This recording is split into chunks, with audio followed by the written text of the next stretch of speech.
TKMS는 저 수많은 계약을 저렇게 벌려놓고 제때 잘 납기해 줄 수 있을 것인가. 지금 유럽에 있는 수많은 방산업체들도 그 시기를 잘 못 맞추는 거에 있어서의 문제가 계속 생기고 있는데, 한국 정부에서도 그렇고 현대자동차도 그렇고 캐나다에다가 약속을 뭘 많이 했었잖아요. 당연히 저희는 진행하려고 했던 거를 걷어들이는 게 너무 당연한 수순이죠. 갑자기 미국의 조선 관련된 얘기가 구체화되어서 나오기 시작을 했고요. 미국 선박 한 10개만 빨리 만들어줄 수 있겠냐. 여러분 안녕하세요. 전쟁의 시대가 시작이 되면서 대한민국 조선 산업에 대한 관심도 많이 높아지고 있습니다. 그래서 오늘 조선의 공모라고 불리시는 엄경아 연구위원님 모셨습니다. 어서 오십시오. 안녕하세요. 네, 신영증권 리서치센터이시죠? 네 맞습니다. 조선 산업은 어느 정도나 하셨어요? 저 이제 올해로 20년째. 20년째요. 와, 그러면 모르시는 분이 없겠네요, 현장에. 현장에 계신 분들이 많이 직급이 높아지셨더라고요. 제가 아시는 분들이. 예전에 동생들이 뭐 경영진에 올라가고 막 그렇게 됐겠군요. 예, 대부분 지방에 가서 보면 거의 다 임원분이신. 네. 최근에 가장 큰 관심사는 캐나다 잠수함인 것 같아요. 아니, 한화오션이 최신 3,600톤급 잠수함을 몰고 태평양을 가로질러서 캐나다까지 갔는데 그러면 탈락을 하고 말았어요. 심지어 타기까지 했는데요. 타보기도 했는데. 이제 군함이라고 하는 건 사실 저희가 정말 제가 예전에 그런 말씀 드리고 다닌 적이 있거든요. 가전제품 사는 거 아닌데 이 제품 정말 좋습니다라고 해서 사는 문제는 아닌 거잖아요. 저희가 국가 대 국가로 거래가 이루어지고 그리고 이제 나토라고 하는 그 정치 집단에 대해서도 저희가 또 무시할 수가 없는 것이고, 캐나다는 심지어 그 나토의 창시국 중에 하나이고, 독일이 그 나토에 가입을 한 것은 그로부터 이제 10년 뒤인 55년이었었기 때문에 그 둘의 관계는 사실 우리나라와의 관계보다 훨씬 더 당연히 밀접할 수밖에 없는 상황이고, 이번에는 이제 나토 가입국의 그 범주 안에 들어있는 G7 국가의 거의 첫 수출일 수 있다라는 것 때문에 이제 우리나라에선 굉장히 기대를 많이 했지만, 실질적으로 이게 안보와 관련이 있는 문제였었기 때문에 캐나다의 선택도 또한 저는 이해가 좀 된다라고 생각하는 것 같습니다. 그러면 요번에 한화오션이 아예 몰고 간 그 장보고 3급인가요? 그 잠수함하고 독일이 제공하겠다고 한 그 잠수함하고 물건 대 물건을 놓고 보면 어떻다고 보세요? 우리나라의 잠수함 프로젝트를 장보고 1, 장보고 2, 장보고 3라고 그 시리즈명을 하거든요. 네, 요번에 게 장보고 3죠. 예, 이번 것이 3였었고 도산 안창호함을 끌고 저희가 이제 갔었죠. 근데 이 장보고 시리즈의 가장 첫 번째 시리즈의 첫 번째 호선이 지금 요번에 저희가 경쟁을 한 그 업체가 만들었던 TKMS가 장보고 1을 만들어준 거예요? TKMS가 나중에 인수한 회사가 있는데 그 회사가 옛날에 만들었었죠. 그래서 저희가 실제로 그 회사 경쟁사였던 그 회사 것을 사서 쓰다가 저희가 세 번째 시리즈가 되어서야 완전히 기술적으로 독립을 해서 이제 우리 거를 만들어가지고 경쟁을 하러 나간 거죠. 그래서 독일 입장에서는 예전에 도와줬었는데 이제 갑자기 경쟁사가 되어서 나타난, 좀 황당하기도 했겠네요. 몹시 황당한 케이스였을 거라고 생각을 하고 있고요. 그래서 이제 말씀하신 3,000톤급대였었고, 이제 독일이 원래 잠수함 시장에서도 특히나 이런 수출 잠수함 시장에서 거의 꽉 잡고 있는 기술의 거의 원천가도 같은 그런 국가입니다. 그래서 우리나라에도 그렇게 장보고 1을 납품을 해주기도 했었고, 그 모델들이 약간 국제적인 베스트셀러로 팔렸었던 거거든요. 그래서 이번에 독일이 갖고 나온 모델은 212CD 모델이라고 하는 모델이고, 그 이전에 214 모델, 209 모델 해가지고 이제 국제적으로 굉장히 여러 나라에 팔렸던 그런 모델들이 있어서 우리는 실체가 있는데 독일은 그냥 설계도만 들고 나왔대요라고 하지만 그 이전에 이미 개발이 되어서 많은 국가에 납품을 하거나 아니면 본인들이 쓰던 거를 이제 추가로 또 개조를 해서 이제 그 더 상향된 모델을 가지고 가지고 나오겠다라고 계획을 해놓은 상태였었고 지금 생산하려고 하는 그 모델을 개발을 한 노르웨이와 독일이 쓰려고 네. 발주를 이미 해놓은 상태였었는데 이제 그 부분 중에 일부를 덜어서 이번에 캐나다에게 납품을 하겠다라고 공격적으로 들고 나왔었는데요. 실체도 없는 것이라고 폄하하기에는 사실 그 이전까지 지금 독일이 수출 잠수함 시장에서 했던 역할이 굉장히 컸었다라는 건 부정할 수 없을 것 같습니다. 그러면 캐나다 입장에서는 실체가 없더라도 그건 상관없어. 어차피 독일은 잘 만들 거야라고 하는 신뢰가 있는 건가요? 이전에 만들었던 그러니까 212 CD 모델은 이제 그 커먼 디자인이라고 해서 공동 개발 모델이고요. 네. 212A 모델이 이미 실체가 있는 상황이기 때문에 이제 이렇게 되면 우리가 여기에서 더 필요로 하는 기능을 좀 더 업그레이드해서 이제 이런 모델을 다음 우리가 쓸 차세대 모델인데 너네도 쓰자라고 하는 거니까 사실 이게 실체가 없다라고 폄하할 수는 없는 거죠. 잠수함을 선택함에 있어서 중요한 게 어떤 특성들입니까? 잠수함은 바다 밑을 돌아다니면서 뭔가 탐지를 하거나 이러한 부분이어야 되기 때문에 네. 사실 적국에게 들키지 않아야 되는 것이 들키지 굉장히 않아야 중요하죠. 그래서 저희가 잠항을 오래 할 수 있는 능력도 사실 좀 중요하고요. 네. 소음을 많이 일으키지 않는 그런 스텔스 기능을 가지고 있는 것도 중요해서 실제로 이제 과거에 저희가 디젤 추진 발전 같은 경우는 네. 한 이틀에 한 번씩 이렇게 지상에 나왔다가 다시 들어가야 되는 그런 시기였었는데 숨을 쉬려고 나오는 겁니까? 공급을 해줘야 되는 산소를 공급을 해줘야 위해서요? 되는 부분이 있어서 근데 지금 이제 우리나라도 쓰고 있는 부분이긴 한데 산소가 필요 없는 그래서 한 2주 정도 잠항을 할 수 있는 그런 네. 모델인데 그거를 가장 최초로 사실 적용했던 것도 독일이었습니다. 그럼 뭐가 달라져서 산소가 필요 없어진 겁니까? 아예 그 연료 체계 자체가 저희가 연료 전지를 활용하는 것으로 되어 있고요. 과거에 디젤 추진은 이제 디젤 발전 엔진이 들어가서 저희가 지금까지 추진을 했던 것인데 네. 지금 연료 전지로 활용을 하고 있습니다. 그럼 한 2주는 잠항을 할 수 있는 거고 독일이 개발을 했고 우리나라도 그거를 장착하고 있는 건가요? 우리나라도 이제 우리가 개발한 것을 가지고 넣는 거죠. 잠수함을 타고 진해에서부터 바다를 가로질러서 캐나다까지 갔다. 그거는 어떤 의미를 갖고 있는 거예요? 그 자체로 의미가 있습니까? 아니면 그냥 쓸데없이 연료 낭비한 건가요?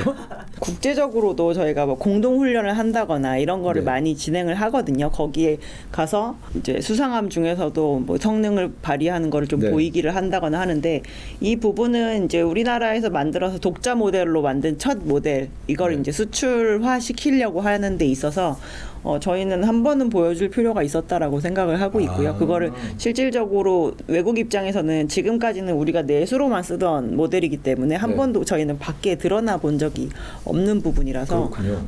어느 정도 필요가 있었던 행동이 아니었을까라고 생각을 하고 있습니다. 근데 잠수함들이 그렇게 멀리 다닙니까? 그 정도까지 멀리 갈 수 있는 캐파가 되는 데들도 있고 그냥 연근해에서만 이렇게 지키는 형으로 만드는 그런 모델들도 있습니다. 저는 그게 의아하더라고요. 우리나라를 지키는 잠수함인데 기본적으로 저렇게 멀리까지 다니는 능력이 꼭 필요했을까에 대해서 좀 처음부터 수출을 염두에 뒀던 모양이죠. 그래서 잠수함 안에서도 연근의 모델이 실제로 있고요. 저희가 그 이전 모델이었던 뭐 장보고 1이나 2 같은 경우는 이렇게 3,000톤급대로 크게 올라오지도 않았었고 1,000톤급대 정도 수준에 있었는데 점점 좀 키워오는 거라고 보시면 될 것 같아요. 근데 그 기사들을 좀 찾아보고 그러면 이번에 캐나다 잠수함 프로젝트를 수주한 그 TKMS라고 하는 데가 이미 12척을 수주를 받아서 뭐 프로젝트가 진행되고 있다. 그런데 거기에 12척이 더 얹어졌다. 뭐 이런 기사들이 나와요. 아까 제가 이제 모델명이 212 CD 모델이라고 말씀을 드렸잖아요. 그래서 네. 이게 독일과 노르웨이가 같이 그 합동으로 개발을 한 모델에 해당이 되는데 네. 독일도 쓰려고 6척을 그리고 노르웨이도 사용을 하려고 6척을 미리 발주를 해놓은 상태였었습니다. 양쪽이 다 6척씩. 네, 그리고 이번에 이제 원래 처음에 최초에 얘기할 때는 기존에 이제 캐나다가 운영을 하던 빅토리아급 잠수함들이 퇴역을 하는 시기가 30년대 중반 정도가 되거든요. 네네. 그래서 전체 프로젝트는 12척 프로젝트이긴 한데 일단 그 빅토리아급이 다 퇴역하기 전에 그만큼은 일단 채워줘야 되니까 네. 독일은 36년까지 그럼 저희가 4척까지는 확실히 4척. 납기를 할게요 라고 얘기를 했었는데 그때 우리나라가 제시를 했던 게 우리는 35년까지 그럼 4개에 대해서 네. 납기를 하겠다라고 얘기를 했었습니다. 근데 이제 이번에 캐나다 정부에서 이제 발표한 그 발표문의 가장 서두에 보면 그 독일이 34년까지 그 4척을 일단 납기를 하겠다라고 했는데요. 이 부분이 갑자기 지금 추가로 더 만들어가지고 그때까지 납기를 하는 것이 아니라 본인들이 쓰려고 발주해 놓은 것의 슬롯을 캐나다에 양보한다는 의미거든요. 그래서 이제 저희가 그 전체 프로젝트는 12개니까 저희가 그 다음에 이제 8개에 대해서 또 논의를 해야 되는 상황일 텐데 그래서 이제 우려 섞인 시각이 있는 게 저거를 저렇게 잘 할 수 있을까 제때 왜냐하면 지금 유럽에 있는 수많은 방산업체들도 그 시기를 잘 못 맞추는 거에 있어서의 네. 문제가 계속 생기고 있는데 잠수함인들 저게 과연 될까? 그리고 지금 또 TKMS는 그거 말고도 인도랑 아직 계약서에 도장을 안 찍었을 뿐이지 또 잠수함 납품 계약을 지금 진행을 하고 있거든요. 그래서 저 수많은 계약을 저렇게 벌려놓고 과연 이거를 제때 잘 납기해 줄 수 있을 것인가라는 그런 의문을 이제 사방에서 제시를 하고 있는 상황입니다. 만약에 우리가 수주를 했었다면 우리는 충분히 소화가 가능한 겁니까? 우리는 그런 능력이 있는 거예요? 우리는 일단 수출 함정을 아예 수출을 안 해본 건 아니지만 네. 지금 현재 국내에 특수선 사업을 진행하고 있는 조선소들의 특수선 사업부 매출이 좀 많지 않아요.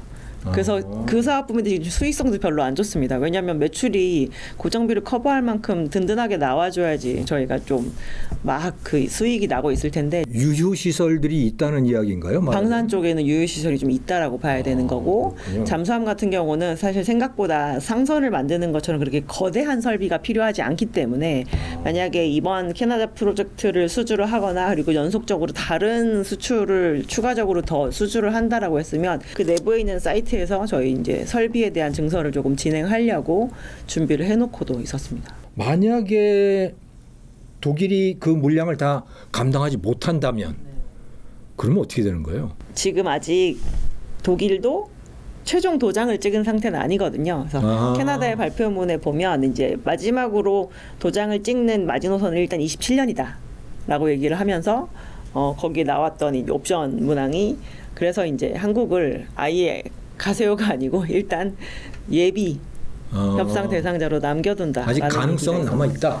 그래서 그런 부분도 이제 근데 이제 이러한 협약에서는 항상 저희가 최종적으로 그 세부 항목 하나하나까지 이제 합의를 다 해야 되는데 마음에 안 들면 다시 하는 거지라는 조항은 어디나 있었지만 그렇게 되지는 잘 않긴 하는데요. 근데 좀 걱정이긴 합니다. 과연 독일이 저 수많은 계약들을 다 제때 잘 성사시킬 수 있을 것인가? 그 관련된 기사 찾아보니까 독일이 그 호위함 사업을 하다가 그거를 중간에 2020 올해 뭐 폐기했던가? 그리고 뭘 다시 시작한다고 그러고 그들의 조선 능력에도 상당한 문제가 있는 것 같아요. 지금 보니까. 지금 유럽에 있는 전반적인 모든 조선소들이 때를 못 맞추고 독일뿐만 아니라 그래도 저희가 군함 좀 만듭니다 싶은 그런 국가들이 독일도 있고 프랑스도 있고 이탈리아도 있는데요. 독일 정부가 발주했던 그 호위함 사업이 이제 그렇게 중간에 잘 안 된다거나 미국에서도 대표적으로 작년 말에 있었죠. 이탈리아에서 만들고 있었던 이탈리아의 미국 법인인 핀칸티에리가 만들고 있었던 컨스텔레이션급 호위함 사업이 한 2척까지 지금 만들고 있는 것까지만 만들고 중단 이렇게 해가지고 중단됐습니다. 그러고 나서 그냥 미국이 원래 가지고 있었던 경비함 모델을 조금 수정을 해서 그 후속 프로젝트로 갖다 붙인다라고 이제 변경이 된 바가 있거든요. 근데 그 이유는 제때 그것도 진행이 잘 안 됐었기 때문에. 라는 게 이유였어서 이거는 독일뿐만 아니라 지금 이제 유럽에서 원래 좀 그래도 함정 사업을 좀 진행했다라고 얘기되는 모든 조선업, 그러니까 넓게 보면 제조업 자체에 있는 조금 공통적인 문제라고 생각하시면 될 것 같아요. 그럼 한국의 조선소하고 그 유럽의 조선소들이 어떤 차이가 있어서 납기를 못 맞추는 겁니까? 그들은? 기본적으로 한국은 이 전체 시장의 파이가 굉장히 큰 상선 시장을 쭉 영위를 하고 있잖아요. 그렇게 되면 아무래도 이거와 연결이 되어 있는 밸류 체인 안에 있는 모든 산업이 네. 어느 정도 사이즈를 가져갈 수가 있는데요. 유럽은 그나마 이제 이런 군함 말고 상업적인 선에서 지금까지 영향을 유지했던 조선업 영향이 뭐가 있냐면 원래 크루즈 정도가 있었습니다. 크루즈요. 근데 크루즈는 실제로 시장이 되게 크지가 않거든요. 예. 그리고 코로나 때 엄청나게 타격을 많이 받았잖아요. 그래서 23년 정도부터 지금 다시 발주가 좀 나오고 있긴 한데 그때 이렇게 맥이 확 끊기니까 그 배경이 되는 산업들이 다 그냥 문을 닫았군요. 줄어드는 거죠. 그래서 미국도 그 원래도 작기도 했지만 코로나가 굉장히 치명적이라서 생산량이 열몇 척 되던 게 막 두 척으로 줄는 정도 수준까지 되게 됐는데 이제 그런 걸로 인해서 배경 산업이 완전히 줄어들고 그러다 보니까 종사자들도 굉장히 줄었는데 이게 명맥이 이어지지가 않는 거 그게 전 총체적인 문제인 것 같습니다. 그럼 우리나라는 서플라이 체인이 유지가 됐던 거예요? 유지가 되었던 거죠. 정말 다행이네요. 왜냐하면 이미 한 10년 구조조정을 겪고 난 다음이 코로나여서 그때를 잘 넘기고 났더니 이제 시장에서 물량이 우리가 하고 있는 사이즈보다 꾸준하게 더 많이 나와주는 상황이 된 거죠. 근데 이번에 한화오션도 그렇고 한국 정부에서도 그렇고 뭐 현대자동차도 그렇고 캐나다에다가 약속을 뭘 많이 했었잖아요. 네네. 그렇게 약속해달라고 시작한 프로젝트니까요. 그런데 그거 믿고 좋아했던 캐나다의 국민들이 상당히 있었을 것 같은데. 우리나라뿐만 아니라 독일도 네. 그러니까 경제적 효익을 가져올 수 있을 만한 다른 것도 같이 갖고 오세요가 이번 프로젝트의 전체적인 틀이었었습니다. 그래서 뭐 어디 공장을 지어주겠다, 뭐 어떠한 그 고용을 일으킬 수 있는 산업을 조금 발달시켜주겠다라고 하는 게 우리나라도 그랬고 독일도 그랬고 공통적으로 제시를 한 부분이 당연히 저희는 그 프로젝트가 안 됐으니까 원래 진행하려고 했던 거를 걷어들이는 게 너무 당연한 수순이죠. 예. 그 지역 주민들은 좋다가 말았겠네요. 독일도 뭘 가져오지 않을까요? 그러면 하나는 이번에 그렇게 뭐 고배를 들었는데 지금 어떤 방향으로 나가고 있습니까? 한화오션은. 그러고 나자마자 이제 갑자기 미국의 그런 조선 관련된 얘기가 조금 더 구체화되어서 나오기 시작을 네. 했고요. 뭐 의도한 바는 아니었겠지만 해서 지금 원래 트럼프 1기 때 발주를 해서 지금 한화의 그 필리조 선수가 만들고 있었던 다목적 선이라는 선박이 있었는데 네. 그 디자인을 변경을 해서 미사일 추적함 같은 거를 이제 변형해서 한화가 추가로 더 만들게 되겠다라고 하는 그런 구체적인 딜에 대한 얘기가 좀 나온 바가 있고요. 네. 왜 그 사이에 우리나라 대통령과 미국 대통령이 이제 중간에서 만날 일이 있었을 때 미국 선박 한 10개만 빨리 만들어줄 수 있겠냐라는 얘기를 왜 사담으로 네, 네, 했다는 얘기가 많이 보도가 됐었잖아요. 그래서 지금 그거 말고도 사실 우리나라 조선 업체들이 바라보고 있던 해외에 방산 또는 상선 프로젝트가 많았었기 때문에 네. 저희는 또 이제 여기 좌절됐다고 낙담하고 있을 시간도 없고 사실 그렇죠. 또 다른 데 열심히 영업하러 가고 있는 그런 네. 상황입니다. 현재로서는 조선업체들 입장에서 우리나라 조선업체들 입장에서 특수사업부라고 말씀하신 그 방산 부문이 그렇게 돈이 남는 부분이 아닌 거죠? 지금까지는 거의 다 내수로 했었기 때문에 네. 내수에서는 저희가 영업이익률 기준으로 7% 이상을 볼 수가 없어요.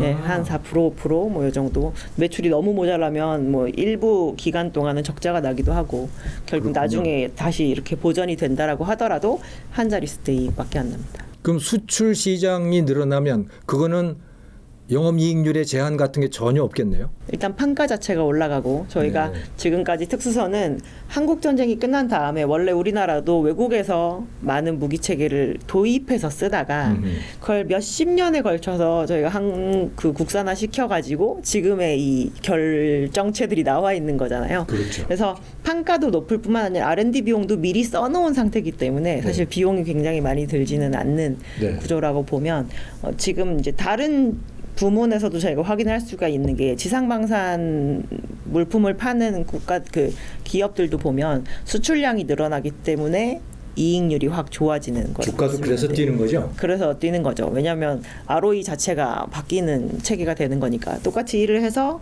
내 자본 대비해서 이익이 훨씬 더 많이 나기 때문에 그래서 이제 우리나라의 그런 해양 쪽 수출 방산도 원래 국내에 있는 조선업체는 영위를 지금까지 쭉 했었는데 방산한다고 밸류 더 주고 방산 안 한다고 밸류 안 준 적이 원래 없었거든요. 예. 근데 이게 수출로 나가려고 하니까 그러면 다른 데서 보니까 수출하니까 이익 더 나오던데 그럼 여기에는 밸류를 더 줘야 되겠네라고 하면서 이제 주가 차별화도 되기 시작을 하는 거죠. 그 국내 내수만 하는 방사는 사업 입장에서는 별로 돈이 안 되는 거군요. 국가로서는 중요하겠지만. 그리고 이제 진입장벽이 높은 거를 하고 있다라는 그런 정성적인 점수는 좀 줄 수 있겠죠. 이번에는 마스가 프로젝트 이야기로 가죠. 미국하고의 협력 문제. 최근에 미국이 한국 조선업체에 정보 요청서라고 하는 거를 줬다. 거기에 뭘 채워서 달라라고 요청을 했다는데 그게 구체적으로 어떤 의미를 가지고 있는 겁니까? 원래 방산이나 이런 걸 진행을 할 때는 통상적으로 일어나는 일이고요. 이번에 26년에 우선협상 대상자가 선정된 저 캐나다 프로젝트도 저희가 24년에 그 RFI라고 하는 거를 받았었습니다. RFI. 네. Request for Information 네, 맞습니다. 이라고 해야죠. 그래서 그거에 대해서 이제 요청을 받으면 저희가 지금까지 이 분야에서 어떠한 걸 했었고 저희의 생산 능력은 어느 정도 되고 이거에 대해서 어떠한 그 성능이나 뭐 이런 걸 갖고 있기 때문에 만약에 요청을 하시면 뭐 이러이러한 거를 요 정도 시기에 납품할 수 있습니다라고 하는 이제 정보를 주는 거죠. 우리가 할 수 있는 바운더리가 이 정도입니다라고 해서 줘야지 그쪽에서도 그럼 어디에다가 뭐를 발주하는 거를 꾸려볼 수 있겠다라는 걸 계획을 세울 수가 있기 때문에 그래서 요거는 이제 대형 그 국가 단위로 이루어지는 발주 프로젝트에서는 통상적으로 있는 일이라고 보시면 될 것 같습니다. 그래서 안 하진 않을 건가 보다라고 생각해 볼 수 있는 거죠. 뭔가 구체적으로 뭔가가 진행이 되고 진행이 있구나. 되는 첫 발은 띄었구나라고 볼 수 있는 거죠. 그렇군요. 네.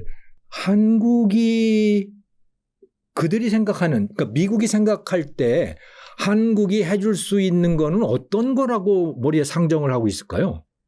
미국은 사실 그냥 단순히 상업시장에서의 그 선주로서는 굉장히 별 가치가 없는 국가예요. 해운사들이 없습니까? 해운사가 없거든요. 90년대에 거의 대부분 유럽계 자본으로 다 큰 회사들이 넘어갔습니다. 그래서 굉장히 많은 걸 수입을 하기 때문에 사실 유럽이 제공하거나 아시아가 제공하는 해운 서비스를 크게 이용하는 이용자이긴 하거든요. 근데 배 시장에서는 선주사로서의 역할을 별로 안 하고 배를 주문하는 거는 주체는 아닌 거죠. 그냥 서비스만 이용하는 거죠. 그때 저희가 운반비만 내면서. 근데 이제 이렇게 되었을 때 문제가 뭐냐면 우리나라에 있는 해운사들도 가지고 있는 그 개별 업체 배들 중에 의무를 가지고 있는 배들이 있어요. 평소에는 상업적인 행동을 하지만 만약에 전쟁이 나면 전시에 투입된다라고 하는 그런 약정이 맺어져 있는 전략상선들이 있습니다. 그런 게 있습니까? 네네. 뭐 예비군 같은 거네요, 말하자면? 완전히 그런 거죠. 그래서 전시에는 무조건 참여해야 되는. 근데 미국이 그러한 상선의 풀이 너무 약해지고 너무 노후화되고 지금 상황이 안 좋은 거예요. 그래서 지금까지 사실 전 세계를 돌아다니면서 굉장히 많은 곳에서 전쟁을 하고 다니지 않았습니까? 근데 전쟁을 하다 보니까 전투함도 진짜 중요한데 적시에 제때 물자가 오는 게 굉장히 중요하다라는 거를 이제 체감을 하면서 우리의 지금 이 노후가 되고 굉장히 줄어들고 있는 이 전략산선대부터 일단 조금 좋게 해야 되지 않겠느냐라는 내부적인 그런 수요가 있는데 그 연하남에 대해서 무조건 미국 안에서 만들려고 하는 그 존스 액트 때문에 미국 안에서 만드는 그 배의 퀄리티가 영 쓸만하지가 않은 거죠. 만들긴 합니까? 만들긴 만드는데 1년에 제가 아까 코로나 전에는 한 10몇 척 만들었었는데 지금 한 2척 이렇게 만들거든요. 근데 그래서 만드는 거 기준으로도 미국이 그 상선의 인도 점유율이 한 0.1%쯤 돼요. 전 세계 조선 업체들이 없다라고 봐야 되는 거죠. 그러니까 얼마나 거기도 배경 산업들이 다 많이 쇠퇴가 되었겠습니까? 그래서 일단 전략 상선도 만들어야 되고 군함도 마찬가지인 거죠. 그러니까 우리나라는 군함을 만드는 조선 업체들이 저렇게 꾸준하게 이익도 얼마 안 남는데 계속 사업을 할 수 있는 이유는 평소에 상선을 만들면서 많은 경제적인 활동을 하고 있기 때문인 것도 굉장히 큰데 이 존스 액트로 인해서 이미 상선 쪽 시장은 줄어들 대로 줄어들어 있는데 거기에다 대고 계속 군함만 만들려고 하니까 미국도 내부적으로 군함을 빨리빨리 못 만들고 네. 배경산업이 자꾸 줄어들고 네. 종사자도 줄고 네. 그리고 작업 속도도 굉장히 느려지는 그런 문제가 가중이 되어서 지금 상선과 군함에 다 문제가 있기 때문에 네. 이 부분을 외부의 동맹국의 도움을 받아서라도 네. 타개를 해야 된다라고 하는 게 이제 미국에서 나오는 목소리이고 거기에서 이제 적합한 국가는 한국이 될 것 같다라고 얘기를 하는 겁니다. 근데 일본도 한때는 강력한 조선국이었잖아요. 조선산업국. 근데 지금 현재 일본의 상태는 어떤가요? 그러니까 일본은 원래도 그 일본 주변에 이렇게 주둔하는 칠함대를 정비하거나 이런 것도 하기도 했었거든요. 네. 근데 일본이 사실 조선 시장에서 저희 진짜 엄청 잘합니다라고 얘기되던 시대는 50년대에서 70년대예요. 아하. 그리고 나서 플라자 합의로 인해 네. 그 조선업 경쟁력이 확 떨어지게 되었는데 그때 플라자 합의 이후에 엔화의 가치가 갑자기 한 2배로 올랐나? 올랐죠. 그렇게 되었잖아요. 그래서 달러로 다 수주를 하는데 갑자기 그렇게 자기네 자국 원가가 통화가 2배 오른 그러면 셈이 그냥 되네요. 올라가는 겁니다. 왜냐하면 인건비는 다 엔화로 주고 있고 네. 철판도 일본에서 사서 다 엔화로 지불을 하고 있는데 내가 수주한 거는 달러로 수주를 하다 보니까 갑자기 제품 가격이 반토막이 난 네. 상황이 되는 거죠. 그래서 그 뒤로 힘을 굉장히 못 쓰고 2000년대에 들어서 이제 국제적인 이 상업 시장에서의 선주들이 앞에 좀 많이 키워주고 좀 큼직큼직하게 만들어주세요라고 했는데 그거에 대해서 이제 그 경쟁을 본격적으로 뛰어드는 거에서 발을 딱 빼기 시작을 했습니다. 그러려면 일단 투자를 되게 많이 해야 되고 내가 여기서 투자를 해서 한국이나 중국이 저렇게 우리보다 뭐 싼 인건비나 막 이런 걸로 밀고 들어오는데 이거를 우리가 견딜 수 있을까라고 생각을 해서 오히려 이제 다른 잔머리를 좀 굴린 게 뭐였냐면 그냥 선박을 조금 심플화하는 거예요. 표준선이라고 하는 거를 만들고 네. 저희가 이렇게 만들어 놓을 테니 그냥 와서 골라서 사가세요. 자동차처럼. 근데 이제 그게 완전히 안 먹힌 거죠. 그래서 먹히지 않을, 그러니까 고객에게 먹히지 않을 거를 나의 편의에 의해서 이제 그렇게 산업을 조금 심플하게 만들었는데 그게 단기적으로는 비용을 줄일 수 있을지 몰라도 결국에는 고객이 선택지에 들어가지 못했기 때문에 네. 점유율이 정말 꾸준하게 줄기 시작을 했습니다. 그래서 지금 우리나라랑 그 일본이랑 1년에 만드는 그 상선의 척수는 비슷하거나 오히려 일본이 좀 더 많거든요. 그래요? 근데 톤수로는 절반이에요.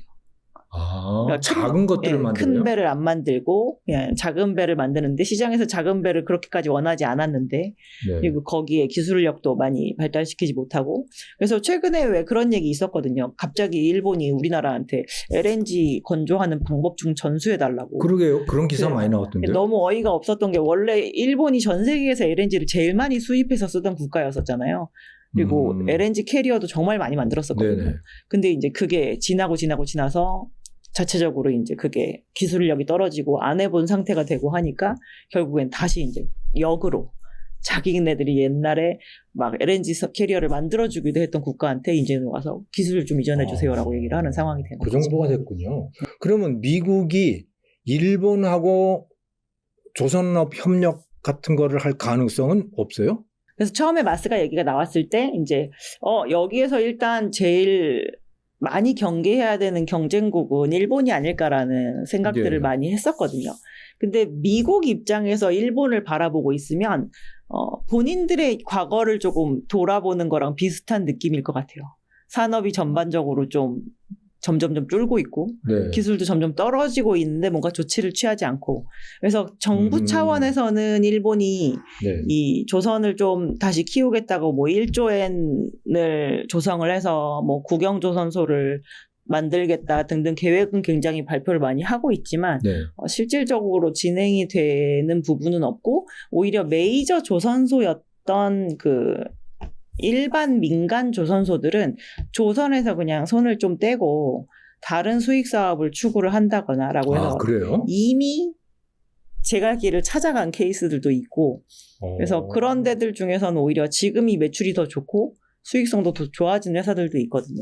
괜히 조선업 들어갔다가 네. 그럼 자기 손실 나겠다 이런 판단도 하겠네요. 보통 투자를 해야 되는 산업이 아닌데 이 네. 투자를 그동안 몇십 년을 안 하다가 갑자기 나라의 필요에 의해서 하라고 하면 그걸 따라가긴 쉽지 않은 거예요. 그런 상태군요. 네. 그러니까 없는 데서 완전히 새로 만들어야 되는 상황이다. 그런 말씀이신 거죠? 지금 일본. 지금 너무 영세해져서 조금 굉장히 처진. 그러니까 우리나라는 70년대에 많은 조선소들이 네. 생겨났는데 그것보다 더 이전에 생긴 거를 지금까지 쓰면서 추가 투자를 하지 않은 상황이 되다 보니까 예. 차라리 새로 조성을 하는 게 나을 텐데 그러면 지금 물가로 투자를 하면 네. 차원이 다른 비용이 들어갈 거기 때문에 가성비는 굉장히 떨어지는 네. 상태가 되겠죠. 그러니까 일본 조선업이 부활하기는 쉽지 않겠군요. 쉽지 않을 것 같습니다. 네. 자, 그 최근에 또 그 림팩 이야기도 있어요. 환태평양 합동군사훈련인가요? 거기에서 보면 한국이 뭐 구성군 사령관을 했다라고 하는 것도 나오고 정조대왕함의 성능도 좋더라 이런 평가들도 있는데 정조대왕함이라는 게 어떤 선박이고 어느 정도의 성능을 가지고 있는 겁니까? 아마 저희 이제 한국형 이지스함일 것이고요. 네. 과거에 그 림팩 대회에 나가서 실제로 전체 그 함정 중에서 뭐 성능으로 1등을 한다거나 이런 것들이 아예 없었던 일이 아니라서 사실 그래요? 한국은 그 합동훈련에서 지금까지 굉장히 많은 성과를 보여줬었습니다. 그렇군요. 물리적인 것으로도 아니면 뭐 작전적인 것으로도 그래서 아예 처음 참여하는 것도 아니고 지금까지 많이 참여했었고 항상 거기에서 5등생이었던 그런 국가라고 그렇군요. 보시면 될 것 같아요. 그런데 그 군함이라고 하는 게 기본적으로 그 배, 껍질 배와 엔진과 그다음에 무기 체계가 있을 거 아니에요. 그러면 무기 체계는 미국에서 만드는 것들이 많은 거죠. 미국이거나 아니면 뭐 독일도 사실 굉장히 많고요. 그러면 그때 그걸 어떻게 결합을 합니까? 그 예를 들어 미국 무기 같으면 미국의 전문가들이 한국에 와서 배에다가 얹는 작업을 하는 건가요? 단순히 이제 저희가 뭐 자주포에 들어가는 엔진 같은 경우도 생각을 네. 해보면 계속 독일 MTU 엔진 지금까지 썼었거든요. 저희. 어. 그래서 그거에다 지금도 그 독일 라이센스를 에다가 저희가 로열티를 지불하는 그 엔진을 최근까지도 실었었고요. 그거를 우리나라에서 엔진을 제조하는 제조업체가 만듭니다. 그래서 그 로열티를 지불을 하면서 제조해서 지금까지 이 실제로 물리적인 그 무기 체계에다가 저희가 적용을 하는 건 네. 몇십 년을 저희가 지금까지 한 거잖아요. 그 업체들이. 그래서 항상 일단 처음에 도입을 해서 그 설계에 대한 걸 익히고 제조해서 적용하고 이거는 이제 국내에서 진행을 하게 되다가 나중에는 이제 이 로열티를 지불할 수 없게끔 또 국산화시키는 과정을 겪기도 하는데요. 실제로 K9에 들어가는 그 MTU 엔진도 국내에서 그 국산화를 시켜서 아마 작년 정도부터는 국내 모델이 지금 만들어지고 있는 상황인데 이 외국 거를 갖다 썼을 때 저희가 무기 수출에서 하자가 생기는 게 뭐냐면 독일이 이 국가는 수출하면 안 됩니다라고 제한을 걸어놓는 국가들이 있기 때문에 우리나라가 수출을 하고 싶다라고 해서 할 수 없는 국가가 그렇군요. 있습니다. 그런데 그쪽에 만약에 수요가 있다라고 하면 저희가 그 부분을 그 원래 원천의 그 기술을 제공한 국가와 협의를 하지 않아도 되게끔 국산화 시켜서 수출을 해야 되거든요. 그래서 네. 지금까지 항상 그거를 쭉 해왔었던 거죠. 몇십 년에 걸쳐서. 네. 하나씩 그래서 국책과제로 국산화시키고 적용하고 또 국책과제로 국산화시키고 적용하고 그래서 한 땀 한 땀 해서 지금은 이제 잠수함 정도는 한 60에서 70% 정도가 국산화되었다라고 저희가 얘기를 하고 있고 다른 무기 체계들 같은 경우는 높은 거는 뭐 80% 이상 이렇게 되었다라고 하는데 지금도 100% 다 한다라고 보기는 조금 어려울 수 있습니다. 여전히 저희는 외국 걸 많이 쓰고 있고요. 그럼 80%를 국산화했고 20%는 외국의 라이센스나 뭐 그런 거에 해당된다.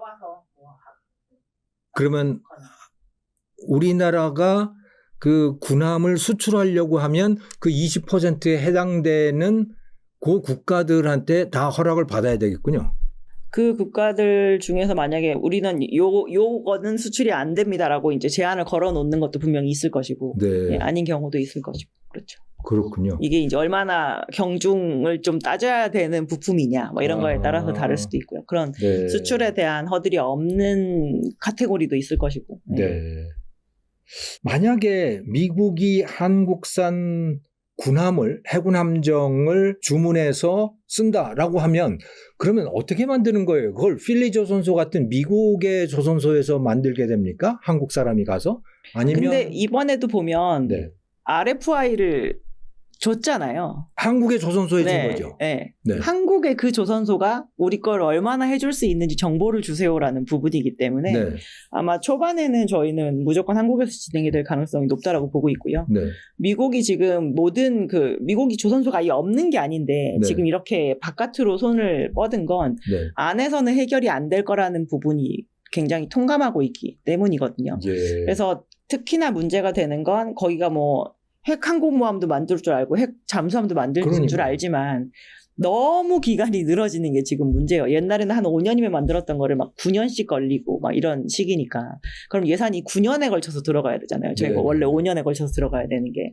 그래서 이제 이 속도를 좀 빨리 해줘야 되는데 속도를 빨리 해주려고 하다 보니 밸류체인 체계가 안 부서져 있어야 되고 네. 여기 종사하는 그 숙련공이 계속 쭉 이어져야 되는데 이제 이 두 부분의 맥락이 끊겼다라고 하는 게 지금 미국 내부 문제거든요. 그래서 네. 그러면 무기 체계에 대한 건 어차피 나중에 미국 걸 갖다 얹겠지만 이 선박 부분에 해당하는 것의 건조 속도를 빨리 하기 위해서는 네. 바깥에 있는 그 한국의 인프라나 인력이나 이런 것들을 이용을 해서 여기에서 일부 만들고 미국에서 가서 조립하는 형태가 되었을 때 이 부분을 조금 해결할 수 있지 않겠냐라고 얘기를 하는 거죠. 네, 지금 예상하기에 이제 그런 방식이군요. 그러면 한국의 조선소에서 배 껍질을 만드는 건가요? 배 블럭을 만들지 않을까. 블럭이라고 하는 거는 예를 들어 배의 그러니까 예를 들어 절반 배 정도? 밑바닥이어도 이 네. 그러니까 예를 들어 컨테이너 선박 초대형 컨테이너 선박도 블럭이 아마 한 230개 정도는 들어갈 거예요. 그렇게 많아요. 조각 해서 그걸 나중에 합치는 거거든요. 오. 그러면 그 조각들이 다 합쳐져서 완벽하게 저희가 용접이 돼야지 물 위에 뜨잖아요. 네네. 물이 전혀 새지 네. 않는 상태로. 그래서 저희가 아마 조각해서 가져가는 형태가 될 가능성이 가장. 그건 어떻게 가져갑니까? 배 싣고 가는 건가요? 뭐 바지에 실어서 가거나 뭐 이렇게 돼야 되는 부분이겠죠. 아니면은 뭐 그 추진 체계까지 얹어서 가도 되면 만들어서 가고 무기 체계 나중에 얹으면 되긴 할 텐데 이제 그 부분을 원하지는 않을 것 같고 아마 조각해서 가져가는 형태가 될 거예요. 배가 그렇게 조각이 많군요. 230개요? 네, 그래서 이게 이제 만약에 조각을 적게 하려면 실제로 크레인의 성능이 좋으면 되거든요. 한꺼번에 들어 올려가지고 확 넣으면 되니까. 네. 근데 이제 그렇게 되려면 일단 조선소 자체와 그 블럭 야적장 자체가 엄청나게 커야 되고 크레인의 성능이 어마어마하게 좋아야 됩니다. 근데 어쨌든 선체는 한국에서 만들 가능성이 높다. 아무래도 그 부분에 있어서의 속도가 가장 빠르기 네. 때문에. 네. 근데 여기에 대해서 미국의 그 노조라든가 또 정치인들이라든가 이렇게 반대하지 않아요? 반대 의견도 나왔다가 근데 이렇게 해서는 해결 안 된다는 얘기도 나왔다가 이거를 지금 몇 년째 반복을 하고 있는 상황이에요. 네. 그래서 여전히 그 존스 엑스나판 스톨레픈스법을 폐지하는 거에 대해서 극심한 반발을 가지고 있는 세력들도 있고요. 네. 뭐 미국 내에서도 근데 이렇게 해가지고 그러면 우리 지금 군함 건조도 너무 느려지고 굉장히 좀 시급한 상황이다라는 얘기를 하면 또 그거에 대해서 반대 얘기가 왔다 갔다 하고 있는 상황이긴 합니다. 네. 그렇군요. 아, 일본 정부가 아까도 말씀을 해주셨지만은 일본이 LNG 선을 다시 만들겠다. 그런데 기술을 한국과 협력해서 새로운 배를 만들겠다. 이런 이야기를 했어요. 일본으로서는 굉장히 자존심 상할 일인데 자기들이 조선에 거의 종주국 같았었고 한국의 기술들이 다 일본에서 상당히 많이 갔을 텐데 그런데 일본이 한국에 손을 내미는 이유가 뭘까요? 일단 여전히 LNG 운송시장 내에서 일본이 차지하는 비중이 어느 정도 있는데 이거를 자꾸 밖에 있는 하드웨어를 갖다 쓰려고 하니 이게 이렇게 해가지고는 경쟁력이 없겠다 싶은 생각이 좀 있을 거라고 생각을 합니다. 전체적으로 극동아시아에 있는 국가들은 원래 중동에서 굉장히 많은 LNG를 수입을 해서 썼었는데요. 카타르에서 많이 가져오죠. 이번에 카타르가 저렇게 이제 되면서 북미나 이런 데가 또 다른 이제 수입 수출처로 많이 부각을 받고 있는데 극동아시아와 중동 사이의 이 라운드 트립은 좀 어떻게 보면 그렇게 장거리가 아니에요.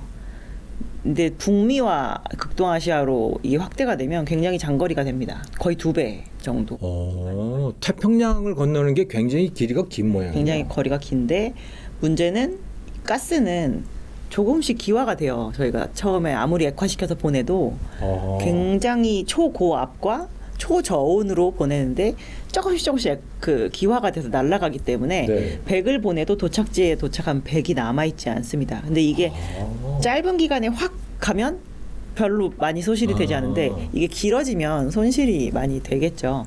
그래서 우리나라가 지금 쓰고 있는 그 프랑스 GTT사의 화물창 기술 중에서 폴리우레탄을 사용하는 그 기술을 특별히 더 언급을 한 것으로 저희가 알고 있습니다. 구체적인 기술을 지목해서 그거를 같이 하자는 그거를 전수해 주세요라고 한 거죠.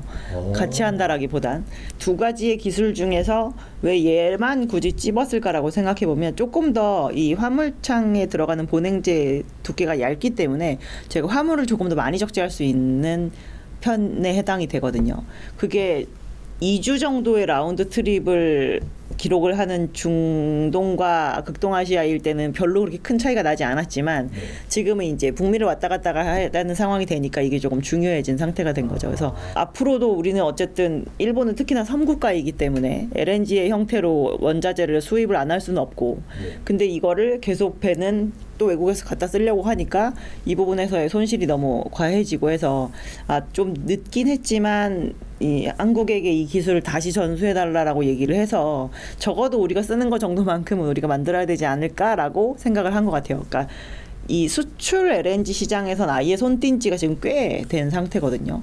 그럼 일본 배로 수입을 하는 게 아니에요? 그 LNG를? 지금은 일본 배이긴 하죠. 어느 순간 일본이 일본 내부적으로 쓸 배를 한국이나 중국에다가 발주를 한 지도 또 몇 년 지나긴 했습니다. 그렇군요. 예, 그래서 우리나라가 꽤 뭐 NYK나 뭐 MOL이라고 하는 그런 일본에 있는 회사에 LNG 캐리어를 만들어 준 지도 꽤 됐거든요. 그래서 지금까지는 잘 쓰다가 갑자기 이제 이래서는 안 되겠다 싶었는지 일본은 굉장히 좀 특이한 게 국영 기업은 아닌데 네. 두 개의 큰 회사가 계속 이렇게 작은 일본 조선소를 이렇게 인수하는 식으로 해서 거대 일본 조선 거의 국영 기업 같은 그런 기업이 두 개가 있습니다. 예. 하나는 이마바리 그룹이고 하나는 JMU인데요. 그럼 보조금으로 작동을 하나요?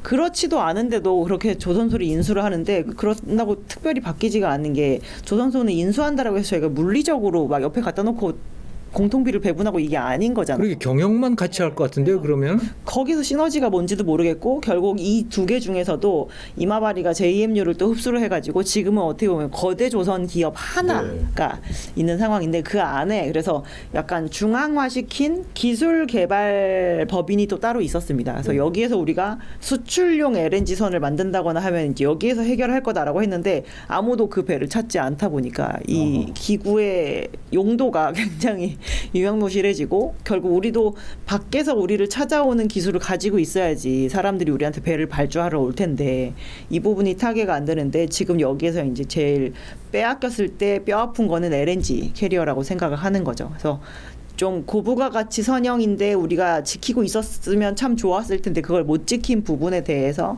좀 다시 찾으려고 하는 행동이지 않을까 싶습니다. 거기서 우리라고 하는 건 일본을 말씀하시는 거죠, 지금? 그들이 이제 그들인 거죠. 그러면 요약하자면 지금 그러니까 원래는 일본 조선사들이 스스로 LNG 운반선을 만들었던 거고 어느 때부터 그것들이 이제 물러가고 한국이나 중국 조선소에다가 LNG 운반선을 발주해서 그걸 가지고 그걸 사용해서 외국으로부터 LNG를 수입을 한 거고 근데 그거는 안 되겠다고 생각이 돼서 이제 자기들이 직접 만들어야겠다라고 결정을 받는데 그 기술을 한국한테 달라 전수해 달라라고 요청을 한 셈이겠네요. 아마 자기네들이 들고 있는 기술로 지금도 만들래도 만들 수 있을 텐데 그렇게 되면 어떻게 보면 약간 국제적인 표준에 해당하는 그런 사양이 아닌 걸로 만들게 될 거잖아요. 그렇게 되면 LNG 수송 시장이 지금 커지고 있는 게 계속 수입해서 새롭게 쓰기 시작하는 국가들이 좀 많아지고 있거든요. 그래서 사실 그렇군요. LNG 수송을 해봤으면 네. 그렇게 새롭게 하는 국가들이 그 국가 안에서 초반에 이 수송을 해결하지 못할 수 있을 만한 나라도 있을 텐데 네. 그런 데 수송 시장에 딱 들어가면 굉장히 좋은 수익 모델이 될 수가 있을 텐데 네. 그러려고 보니까 제가 국제적인 표준에 맞는 배를 가지고 수송을 안 하는 상황이 되었기 때문에 이렇게 한국에다가 아마 기술을 요청하고 네. 있는 게 아닐까라고 생각을 좀 해볼 수 있는 상황입니다. 근데 우리 한국 조선사들도 그 원천 기술은 프랑스의 GTT사인가 뭐 거기에 그러니까 프랑스에서 받아온 것인데 일본은 왜 한국에다가 기술 지원을 요청을 하는 거예요? GTT가 아니고? 그 GTT 기술을 해달라고 하는 거고요. 생각해 보면 지금 정말 그 배를 만드는 그 팩토리를 가지고 있는 공장을 가지고 있는 국가가 한중일밖에 없는 거잖아요.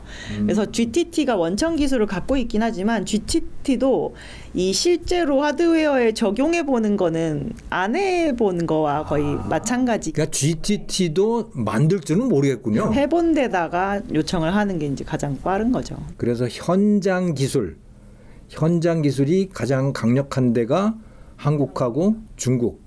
중국은 어때요? 중국은 일단 지금 전 세계에서 LNG를 제일 많이 수입해서 쓰는 국가이거든요. 네. 그래서 원래는 우리나라한테 LNG 선 발주해가지고 그거 받아서 쓰고 했었는데 네. 적어도 내 나라에서 필요로 하는 정도의 선박 정도는 만들어야 되지 않을까라는 생각이 굉장히 강하죠. 그리고 LNG 시장도 지금 계속 커지고 있는데 네. 여기에서 언제까지 남의 나라가 쓰는 걸 이제 쓰겠냐는 거니까. 그래서 가장 큰 국영 기업 안에 후동중화라고 하는 중국의 조선 업체가 있는데요. 그래서 거기가 원래 1년에 대형 LNG선을 한 4척 정도 만들 수 있었습니다. 네. 우리나라 지금 한 70척 만들거든요, 1년에. 그래서 여기가 한 4척 정도를 꾸준하게 만들다가 이제 몇 년 전에 요게 이제 한 6척 정도로 이제 캐파가 올라왔는데 네. 이렇게 한 곳에다가 계속 푸시를 하다가 2023년에 이 LNG선 수주전에 대비한 조선업체가 그 뒤로 몇 개 더 생겨가지고 지금 한 4군데가 수주장고에 LNG를 갖고 있습니다. 만드는 걸로는 아마 올해가 데뷔전이거나 아마 그럴 거예요. 실제로 네. 수주를 해서 갖고 있다가 만들어서 이제 올해 첫 배를 내놓거나 아마 그럴 텐데 이거에서의 레코드를 쌓을 수 있게 일단 도와준 건 중국 정부입니다. 네. 어차피 중국에서 수입했을 LNG니까 중국이 선박금융도 도와주고 우리 선사가 이쪽에다 발주해 볼 테니까 첫 번째 레코드를 만들어 봐라라고 하면서 굉장히 잘 밀어주고 있는 상황이라 지금 수주 잔고에는 사실 수십 척 있어요. 100척 넘게 아마 있을 거예요. 그래요? 근데 이제 이게 원래 예정했던 그 시간에 나올 것인가도 관건이고 분명히 첫 호선이나 둘째 호선 이런 것들은 실수가 있긴 있을 겁니다. 실제로 후동중화도 가장 첫 호선이 만들어지자마자 수리소에 갔다는 얘기가 그때 있긴 했었는데 그러고 나서 지금 시간이 지나서 레코드가 쌓인 거잖아요. 근데 배는 만드는 레코드를 많이 쌓는 거를 이길 수는 없거든요. 그래서 그러니까 현장에서 시행착오를 거치는 경험이죠. 중국은 지금 이제 옛날에는 그 저부가 가치 선만 주구장창 만들어서 빨리 올라오려고 했었는데 그거를 이제 점점점 한국이랑 경쟁하는 영역으로 올리려는 시도를 거대 국영 기업을 중심으로 해서 차곡차곡 올라오고 있는 중입니다. 네. 그럼 중국은 어떤 기술을 쓰고 있습니까? 우리가 GTT의 원천 기술을 쓰고 있다. 중국도 GTT 거 쓰고 똑같은 걸 쓰고 있는 거예요? 프랑스가 이제 인증을 해줬고 거기 거를 쓰고 있는 상황입니다. 와, 그럼 프랑스의 그 GTT라고 하는 데는 돈 굉장히 잘 벌겠네요. 아무것도 안 하면서. 근데 이 생각해 보면 예전에 이제 2000년대 초중반에 네. 카타르가 그때 국가 단위로 LNG 사업을 하는 거의 최초의 국가였었어가지고 막 시장에다가 엄청나게 LNG 캐리어를 많이 발주를 하긴 했거든요. 근데 그럴 때 LNG 캐리어의 전체 시장이 전 세계를 통틀어서 막 150척 이렇게밖에 안 됐어요. 있는 게 시장 자체 굉장히 작았으니까 옛날에는 사실 프랑스가 저렇게 아니 뭐 독과점도 아니고 왜 저렇게 혼자 해라고 하지만 그 시장이 그렇게까지 뭐 저기에다만 줘야 되나? 라는 네. 그런 반항을 하기에 너무 작은 네. 사이즈의 시장이었죠. 근데 이제 그게 어느덧 커지니까 GTT가 지금은 거의 연금 같은 수입원이 되었지만 네. 옛날에는 가지고는 있지만 과연 이 시장이 커져서 나한테 수익이 될지는 어떨지는 모르는. 그 대신 이제 그런 건 있죠. 유럽의 기술인데 유럽 선주가 딱 배를 발주하면서 GTT 거 써주세요 라고 하면 그건 저희가 어떻게 할 수가 없는 거죠. 그렇군요. 그러다 보니까 지금까지 이어진 네. 상황이라고 보시면 될 것 같습니다. 그러면 이 LNG 수송선이라고 하는 이 시장은 앞으로 계속 커질까요? LNG의 용처가 커지고 있어서 저는 커질 거라고 생각을 하는데요. LNG가 원래 용도가 되게 다양하지가 않은 에너지. 아, 그렇습니까? 그냥 제일 난방용인가요? 많이 쓰이는 게 난방용, 예, 난방용이고 그러고 나서 나머지는 이제 파워플랜트인데요. 네. LNG를 옛날에는 수입해 쓰는 국가와 수출해 쓰는 국가가 되게 제한적이었어서 그래서 우리나라처럼 이렇게 도시가스가 잘 깔린 나라는 거의 없습니다. 거의 1등이라고 보시면 될 것 같은데 그래서 옛날에 한 15년 전까지 생각하면 LNG를 수입해서 쓰는 국가가 전 세계에 한 20개? 밖에 안 됐거든요. 지금 한 50개국 씁니다. 그러니까 15년 사이에 굉장히 많이 늘어난 상태인 거죠. 그 수출을 하는 국가도 사실 옛날에 그냥 왕 중의 왕이 카타르였어요. 카타르가 거의 전부였던 상황이었다가 요즘에는 이제 호주도 그리고 미국도 막 이렇게 막 많이 수출을 하게 되어서 시장 참여자가 많아졌는데 LNG라는 에너지에 대한 접근도가 많이 높아진 게 친환경이 좀 부각이 되면서 옛날에는 LNG를 구해서 쓰는 게 조금 어렵고 너무 가격도 비싸고 가격 변동도 너무 심한데 수송이 또 안 이루어지고 하면 그 해는 잘 못 쓸 수도 있고 하니까 뭔가 기저에너지로 쓰기가 조금 불안한 감이 있었는데 이게 시장에 참여자가 많아짐으로 인해서 그 허들이 많이 낮아진 측면이 있습니다. 예, 옛날보다 많이 좋아진. 그래서 이제 선박에서도 그래서 LNG를 연료로 쓰겠다라는 얘기를 지금 하고 있는 거잖아요. 원래 벙커CO로만 선박들이 다녔었는데 LNG 추진 선박을 만들어서 왜 쓰느냐라고 했더니 그게 오염물질이 덜 나와서 기름보다라고 하니까 연료로 만약에 어떤 그 교통수단이 그 에너지를 쓰게 되면 특징이 뭐냐면 계절성이 크게 사라집니다. 지금은 저희 겨울에만 떼니까 계절성이 좀 많이 심해요. LNG 캐리어 시장 운임 보면 겨울 3개월 딱 세고 나머지는 도저히 돈을 벌 수 없을 만큼 내려가 있고 막 이런 식입니다. 실제로 LNG 수입 터미널의 가동률이 한 30%밖에 안 되는데요. 그 이유는 하계 시절 동안 계속 쌓아서 쟁여놨다가 겨울에 한 번 쓰고 끝나기 때문에 이게 연중으로 계속 돌아가는 그런 시장이 아닌 거예요. 근데 이게 발전용으로 쓰는 건 많지 않았던 모양이에요. 발전용으로 쓰는 건 전체 중에서 비중도 많지 않은 거죠. 그래서 이게 연료로의 그 판로가 많이 열리고 앞으로도 더 확대가 된다라고 하면 시장의 거래량 자체가 많이 늘겠구나라고 하는 기대를 좀 해볼 수 있습니다. 지금은 배들이 벙커CO를 주로 쓰나요? 네, 거의 대부분 벙커CO를 쓰고 있습니다. 그거는 굉장히 매연이 심한 기름이죠. 네, 실제로 이렇게 보면 이게 액체야 싶을 정도로 되게 점도가 높은 시꺼먼 거의 고체에 가까운 그런 거라고 보시면 될 것 같아요. 그렇군요. 거의 잔유죠, 잔유. 모든 걸 정제하고 남은 잔유. 그러니까 그거를 LNG로 선박 연료를 바꾸게 되면 하늘이 좀 깨끗해지겠네요. 탄소가 한 30% 정도는 준다고 알려져 있고요. 네. 네. 그리고 그 중국하고 우리 한국의 이 조선 실력, 배 만드는 실력, 이거 어느 정도 차이가 나요? 그거를 어느 정도라고 참 측정하기가 쉽지 않은 것 같아요. 그리고 중국 진짜 많이 따라오기도 했고 지금 전 세계 배의 절반을 중국이 만들고 있어요. 2009년 이후 최근까지 중국은 전 세계에서 배를 제일 많이 만드는 국가의 위치를 유지를 하고 있습니다.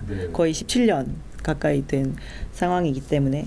그리고 지금 현재 수주 잔고 기준으로는 한 2년 3년 이내에 50%가 아니라 60%까지 더 만들겠다라고 얘기를 하고 있어요. 근데 그것도 불가능할 것 같지가 않은 게 한중일이 그래도 3국이 전체 만드는 비중을 90% 이상으로 한 지가 꽤 됐거든요. 그것도 10몇 년이 된 상태거든요. 그래서 이제 기타 등등의 그 존재감이 완전히 사라진 상태가 되었는데 요즘 이 한중일 중에서 일본이 너무 줄어들고 있어가지고 그 자리를 그냥 중국이 쫙쫙 빨아들이고 있는. 한국이 한 20% 되죠?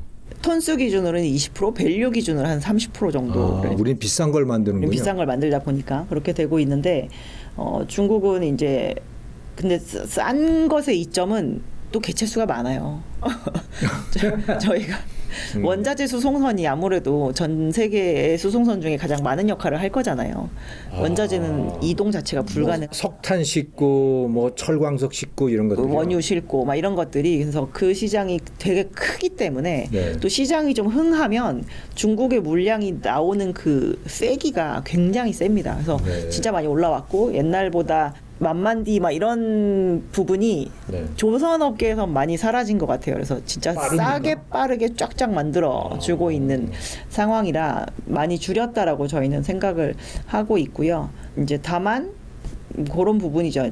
전 세계의 배를 근데 다 중국이 만들면 불안해서 어디 살겠나 싶은 그런 부분. 그리고 뭐 미국이 또 메이드 인 차이나 선박에 대해서 뭐 입항료를 세게 매기겠다 뭐 그런 계획도 세워놓고. 네, 그런 것 근데 같은데. 그렇게 한들 제가 봤을 땐 어차피 미국으로는 미국 배가 들어갈 가능성은 없잖아요. 미국 배는 없으니까 그렇죠, 그냥. 그렇죠. 그래서 그 모든 해운 사업을 하고 있는 시장 참여자들에게 그거는 그냥 공통적인 비용에 해당이 될 수도 있는 거예요. 그러면 너도 관세, 나도 관세, 그럼 우리 원임이나 그러니까 올릴까? 막 이렇게 내버리면 되는 문제라 사실 그걸로 어떻게 영향력을 끼치기는 저희는 어려울 거라고 보는데, 근데 이제 안보적인 차원에서는 조금 불안해하는 건 사실입니다. 그래서 중국만 저렇게 배를 만드는 거에 대한 경계감은 당연히 모든 수요자들이 가지고 네. 있는 편이기도 하고, 실제로 항만 크레인 같은 경우가 이미 중국이 독점인 상태거든요. ZPMC라고 하는. 그럼 전 세계 항만에 중국산 크레인들이 거의 가 다 있는 거예요? 가 있는 상태인데, 얼마 전에 미국에서 새롭게 조성하는 신항만에다가 우리나라의 크레인을 넣겠다라고 메이드 인 코리아? 얘기를 했습니다. 그래서 있는 설비를 뜯어서 다시 재조정할 수는 없지만 네. 신규로 투입하는 거에 대해서는 더 이상 중국 거를 넣지 않겠다라는 그런 움직임이 있어서 오히려 우리나라에게는 조금 판로가 열리는 측면이 있고요. 그래서 기술력의 차이는 저희는 많이 좁혀졌다라고 생각하는데, 그래도 여전히 차이가 나는구나라고 느끼는 좀 명확한 수치가 있다라고 한다면 중고배 가격이 높아요, 한국이. 저희가 효율이 더 좋은 거죠. 똑같이 사용을 해도 효율이 더 좋다라는 거를 시장에서 이미 입증을 했기 때문에 똑같이 비슷한 스펙의 한 10년짜리 배가 팔렸을 때 더 높은 가격에 팔리고 있다라는 건 시장이 그만큼의 경제성을 인정을 해준다라는 겁니다. 자동차만 중고 시장이 있는 게 아니고 선박도 중고 시장이 선박은 중고 시장이 굉장히 크고요. 어떨 그렇구나. 때는 신조 발주되는 것보다 더 많은 양이 중고 거래가 그렇군요. 되기도 합니다. 네. 엄경아 연구위원님, 조선의 국모님 모시고 조선에 대해서 많은 이야기를 청해 들었습니다. 나와주셔서 감사합니다. 감사합니다. 네.